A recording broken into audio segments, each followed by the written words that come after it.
So in the pigeon pose, what I've been seeing, so a lot of times, so you know, wherever you come from, say your mat's like this, a lot of people are putting their knee straight out in front of their hip, and they're kind of relaxed over on the left side, and then their right knee is kind of just out to the side, and they're like, oh wow, this is really easy, I can just hang over this leg. Not really, you feel the stretch on the back of your thigh, but where you're trying to feel the tension and try to breathe and relax into is in your hip. So rather than having your knee right straight in front of your hip, you want to bring it diagonal of your hip. So it's diagonal on your mat. And then so the final goal is to get your shin straight across the front of your mat. So, your ankle would be the same height almost as your knee, straight across. And then your right leg is straight back behind you. So you always, want to check, look back, make sure that your toes are straight, untucked on behind you. The kneecap is straight down towards the floor, not curling out to the side, not letting your toes turn in. So you check the back foot, make sure it's straight back behind you. Your right hip is lengthening, and so you're trying to point this knee over diagonal of your hip. So you want to square your hips off first. So you want to make sure that your hips are straight first to your mat. You take a deep, full inhale, try to pull your shoulders back.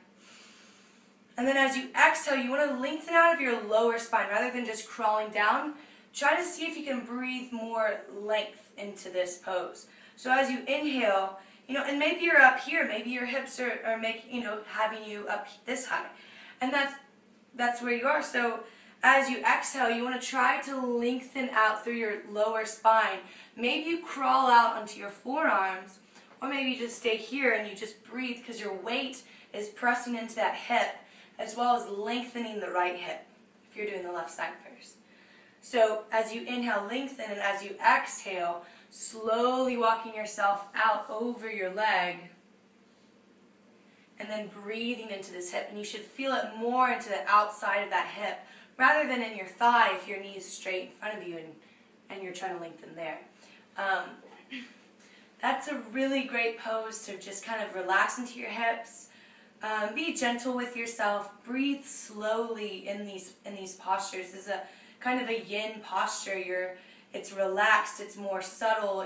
You're slow breathing. You usually want to stay there for a good, 8 breaths or something around there if you have the time. Just even if your breaths are fast, you just want to try to slowly breathe. Sometimes, I tell people that, if you're feeling like you're about to throw up, you're probably doing it right. Because a lot of things can come up in your hips. Your hips are like storage compartments. So, when you're squeezing things out, you're squeezing that tension, you're allowing yourself to breathe. There should never be any pain in your knee. If your knee is ever tweaked, in the wrong way, definitely flag a teacher down, ask them to show you the reclined pigeon pose where you lay on your back. You can lay on your back, and then you can cross your ankle over your knee, and then reach through that way to stretch, so you get that same stretch or lengthen in your hip.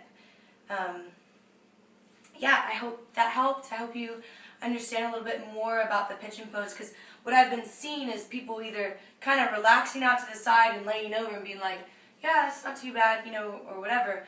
But you want to have your hips squared. You want to try not to roll over to one side or the other. You want to stay in, not the discomfort, but sort of. You want to stay where that threshold, where you're feeling that, where you can breathe and try to relax into it, and relax by breathing. So breathing and relaxing is very important.